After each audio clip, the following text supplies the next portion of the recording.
You're listening to two guys talk about big sweaty men in tights.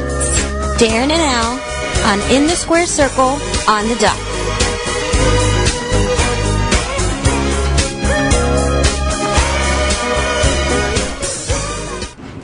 You really, really, truly want to do this because this is probably one of the most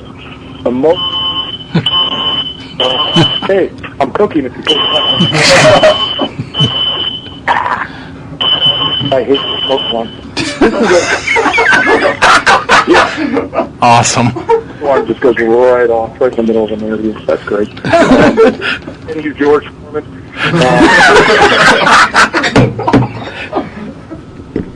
Damn you to hell. On the grill, saving fat.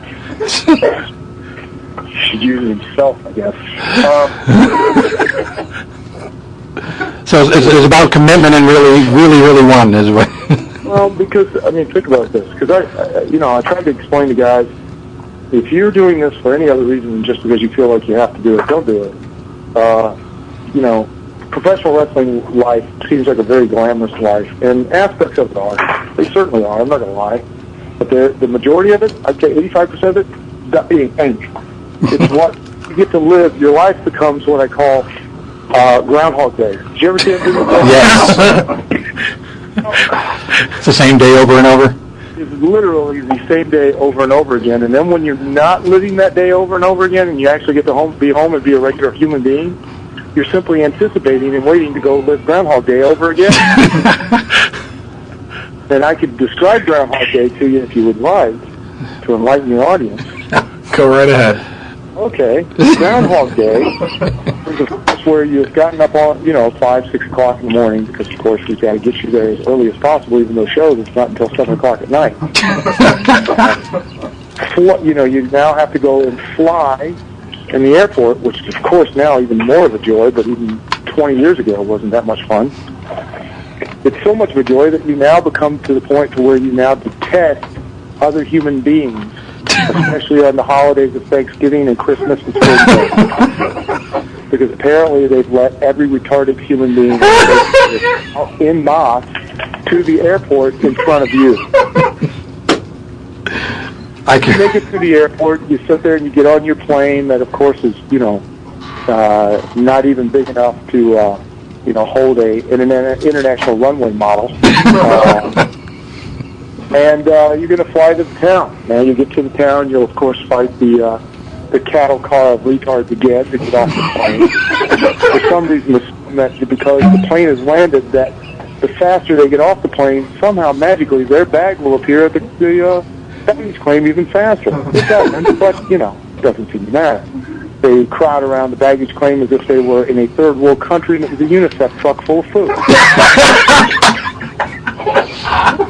You fight to get your bag. You then go stand in line again, one another enjoyable time, for the rental car. And you get the rental car, and, of course, you drive to a place to get something to eat.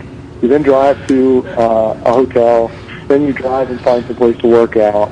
Then you work out. Then you find some place to eat. Then you go to the building. You wander around backstage with your compatriots or peers who are all just dying to stick you in the back and cut your throat because, hey, that's what we do, and we're all a bunch of whiny-ass, egotistical, insecure.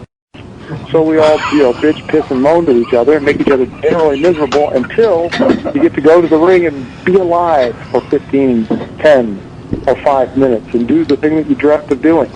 Then, of course, you go backstage and begin the process again of, hanging around with all the miserable people. Who actually have no reason to complain because they actually get paid a lot of money to simply dress up in underwear and go fake fight in front of people.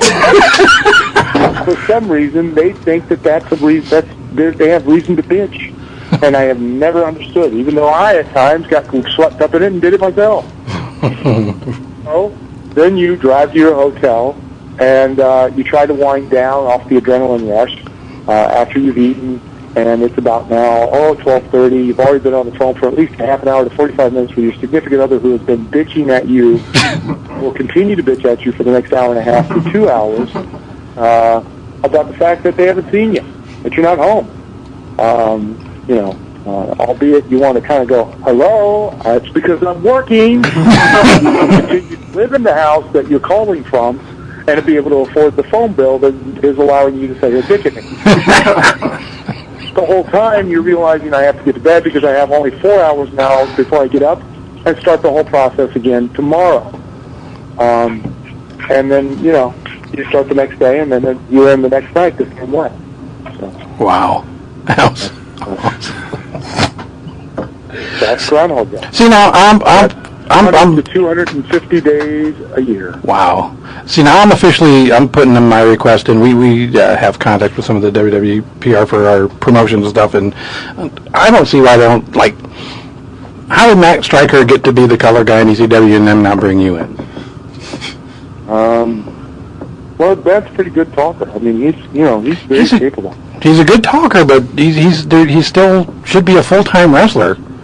I don't get how they just used him as a manager, because he was his in-ring skills were fine, and then they put him with a Big Daddy giant vat of Burt pudding V, and then now he's play-by-play. Who knows? They hired Mike Adamle over here, Al. I'm having a big problem. I can't wrap my head around that. I gave up trying to that's what drove me insane. The truth is out now. Is that where the help me across the forehead came from? Much. Help me figure out what the hell they're doing. You saw a vision of Mike Adamle in the WWE future? And that's what, finally drove me over the edge. Yeah, it's Mike Adamle's fault that, I speak to a classic guy. Why not? Mike Adamle, apparently, even though I haven't really gotten to see him, Mike Adamle is the Antichrist.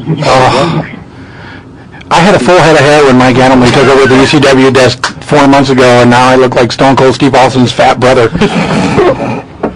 Apparently, Mike Adamle has also been the cause for AIDS, cancer, and birth defects. Wow. SIDS, too.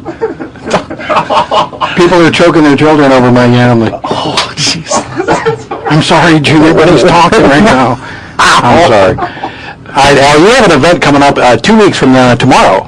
That's September 6th for the NWL in Maryland and West Virginia. Yes. You are going to be doing a seminar for the Pro Wrestling Psychology, and that's at Superior Pro Wrestling Training Center, House of Pain, located at 237 East Franklin in South Hagerstown. What time is that going to be starting? I think it starts around noon or 1 o'clock, I think. We're going to go for about 4 or 5 hours. Okay. Which is usually what I do. And, and we go through, I actually smarten people up to the business. Now, is it going to be strictly talk, or is there going to be some interactivity in the ring? Well, the ideal situation is for me to be able to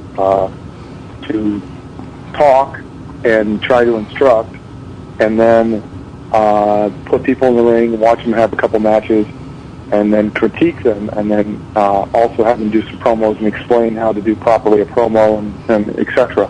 The problem is that, in my experience, that everybody who thinks they're smart to the business really ain't. And I don't mean that in a derogatory fashion. I spend a lot of time going over terms that everybody uses, common terms that everybody uses in the business that they don't even know what the term is. They think they do, but they don't, and they misuse them. And see, now we're talking about Mike Adamle again. Oh, sorry. Well, unfortunately, the majority of the wrestling business. Okay. They're not. It's not being passed down. There are certain things that are intrinsic to the wrestling business that make the wrestling business the wrestling business, and is why it has survived as long as it has. The wrestling business isn't about taking bumps, and it's not about doing moves.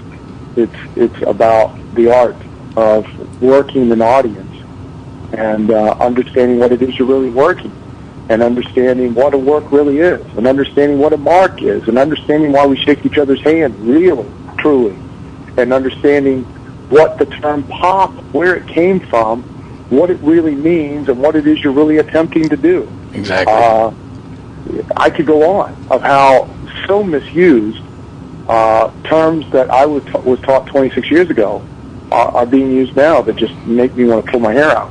And So I'm trying to go around and smarten people back up. And then I'm trying to smarten guys up to what a wrestler's real job is, what their sole purpose, their sole existence is in the wrestling business. Trying to teach them what a heel's real job is, not what they think it is. Exactly. What a babyface's real job is. What the term get over really means. And how you know if you actually have. A lot of stuff. I mean, a lot of stuff that,